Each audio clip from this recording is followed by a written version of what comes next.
lain disebut Father of Christ Malikil, genetif Malikil.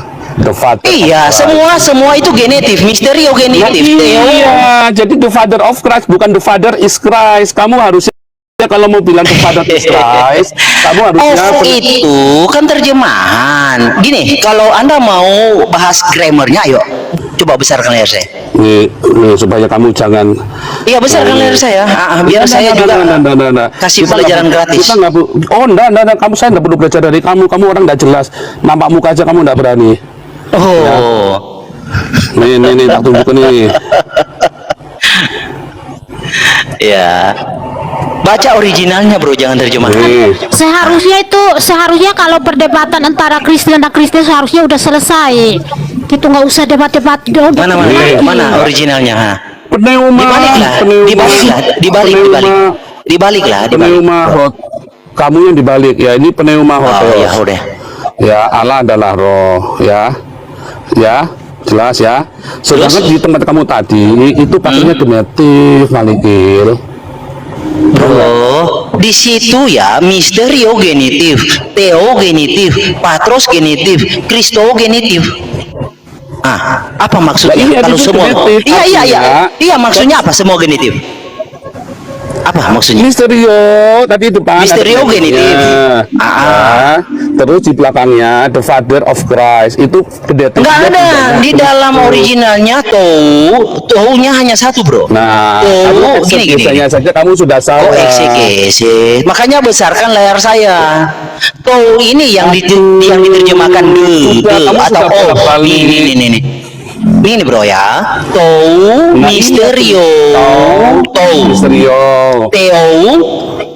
Theo. Ini nomina sakra. Nomina sakra itu singkatan. Ini nomina sakra. Jadi theo. Theta dan upsilon. Ini theta dan upsilon. Ini singkatan nomina sakra. Bacanya theo. Loh, ini saya kasih tahu, nggak ada kata theo lagi. Jadi theo ala patros. Ini genitif. Lalu nggak ada theo lagi, langsung Kristo. Ini juga nomina sakra. Loh, ketawa dalam ketidaktahuan atau gimana? Saya sependapat ya. Pneuma hoteo itu jelas tuh, pneuma hoteo artikulatif. Itu nggak ada hubungannya, bro. Ini genitif semua.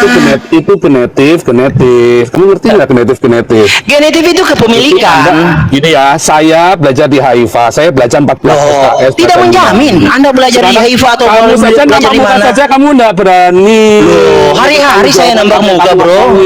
Saya nampak muka, saya sekolah di Haifa. Hari-hari saya nambah muka. Hari-hari saya nambah muka. Kamu di sini mempertanggungjawabkan pengajaranmu saja kamu nggak berani. Makanya besarkan layar saya. Biar saya bagi ilmu gratis di sini.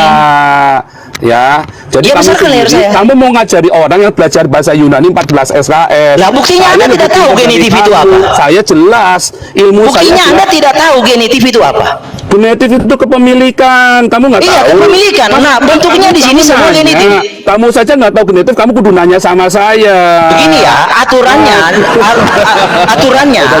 begini, bro. Aturannya begini. Kita nggak mau debat khusus, kepanjangan kita buang. Bukan soal kepanjangan. Ini genitif semua. Ini genitif semua. Misterio. Oke, cukup Maliki. Kamu tuh cuma bisa ngotot-ngototan. Nampak muka saja kamu. Bukan ngotot, bro. Anda tidak mau menerima kenyataan. Ya, kamu minggir dulu. Bukan. Ya, kamu nanti masuk lagi. Soalnya saya nggak suka kalau saya lagi ngomong dipotong-potong. Ya, kamu ini kebanyakan nafsu, kegedean nafsu, ilmunya nggak ada. Tadi sudah saya tunjukkan. Allah adalah roh, ya, pneuma hoteo. Bukan genetif to genetif, tapi nominatif. Ya, sudah saya tunjukkan ke kamu tadi ayatnya. Kalau mau langsung menunjukkan ini adalah ini, A sama dengan B sama dengan C, sudah saya tunjukkan cara bunyikan. Tapi kalau genetif ketemu genetif, itu nggak bisa. Itu berarti the Father of Christ. Kalaupun kamu mau bilang begitu tadi, ya, Allah atau the Father of Christ, itu nggak bisa kamu terjemahkan jadi Bapa adalah Kristus. Sampai kapanpun tidak akan ada ayat Bapa adalah Kristus. Itu the Bible. Orang yang lebih pintar dari kamu pun setuju dengan saya. 2 saksi cukup. Cuman kamu orang tolol yang kamu bilang begitu, tahu? Oke, kamu sudah nggak usah jawab lagi ya. Dia jadi tolol sama si Al Malikil itu. nampak muka saja ndak berani. Kamu tak ajari bahasa Yunani yang benar. Saya ngajari kamu bahasa Yunani yang benar. Saya belajar 14 SKS. Saya bayar cukup mahal untuk belajar, bukan gratisan sekolah saya di Haifa. Ya, tak ajari itu bahasanya, itu artinya. Tidak akan kamu ketemu ayatnya Bapa adalah Kristus kecuali kamu perkosa ayatnya. Ya. Siapa tadi? Amun Channel, 1 menit silakan. Saya juga Pak. Ya, Silakan, dari 1 menit. saudara kita tadi. Apa Yahweh itu disempurnakan oleh Kristus? Ketidaksempurnaan Allah disempurnakan oleh Kristus. Ketidaksempurnaan Allah Bapa pada zaman perjanjian baru itu disempurnakan oleh dengan kelahiran Kristus. Betul kayak itu, Bro? Kalau kita lihat dari jabaran dari Bro tadi.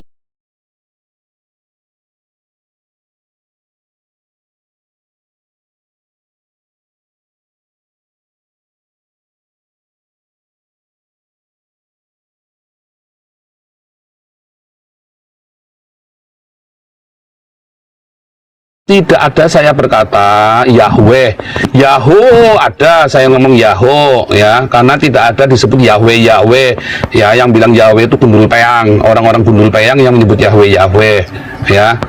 Tulisannya Yod He Vav He, di bawah Yod ada sewanya bacanya Ye, di atasnya He ada kolamnya bacanya Ho, di bawahnya Vav ada kametnya bacanya A. Terus ada perpanjangan Hey, makanya Jehovah bacanya. Kalau kamu lihat di dalam ELB 71 Alkitab bahasa Jerman, tidak ada kata Yahweh, adanya Yehovah.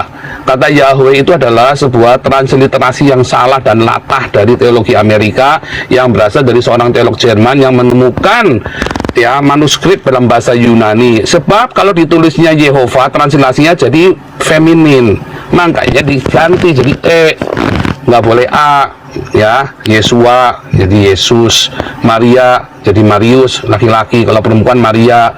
Kalau Yesua itu perempuan, Yesus itu laki-laki. Marta Markus ya, Yohana jadi Yohanus atau Yohanes.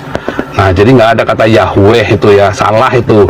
Kedua, Yehovah itu sempurna, tidak perlu ada penyempurnaan ya. Jadi saya tidak tahu maksudnya mengapa Yesus harus menyempurnakan Yehovah, karena saya tidak pernah berkata bahwa Yesus menyempurnakan. Justru saking sempurnanya dia harus turun sebagai manusia biasa.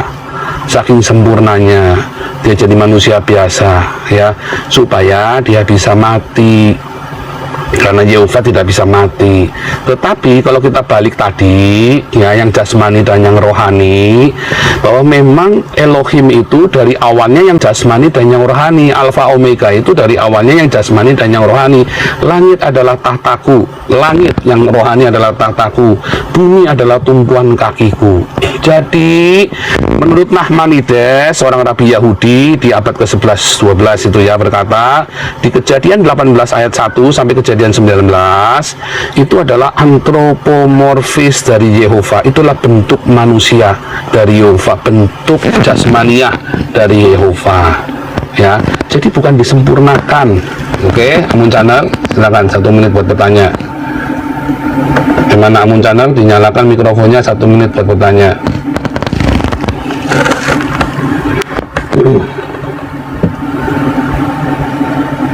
Saya mau bertanya, bagaimana Yehova bisa dibilang sempurna? Pada zaman Nabi Harun, setelah Musa, Harun ya, apa? Mereka masuk ke tanah perjanjian. Apa yang diperintahkan oleh Yehova? Bunuh semua bangsa. Mau Filistin, mau bangsa apa lagi yang ada di sana itu.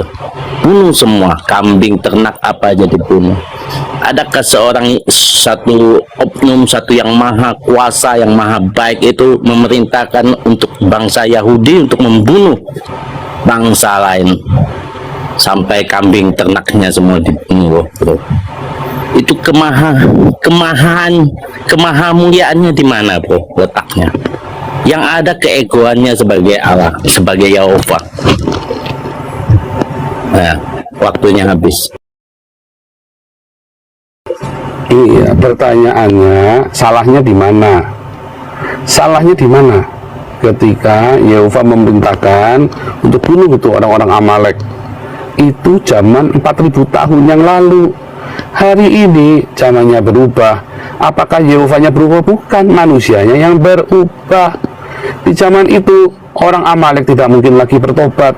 Mereka sudah memutuskan, ya. Jadi di zaman itu orang-orang ini sudah menyembelih anaknya buat dewa-dewa mereka. Maka diperintahkan untuk dibunuh. Mengapa? Karena mereka pun tidak memberikan kesempatan bagi orang Israel buat lewat, buat izin jalan saja nggak dikasih. Lalu nggak dibunuh, bagaimana perintahnya kepada orang Israel? Mereka ini bekas budak. Udah kamu mati saja begitu, ya kan? Maka disuruh apa? Melawan. Kalau bilang melawan ya dibunuh, ya kan? Termasuk di zamannya Raja Saul. Kenapa harus bunuh semua? Kalau nggak dibunuh nanti ada kejadian si Haman.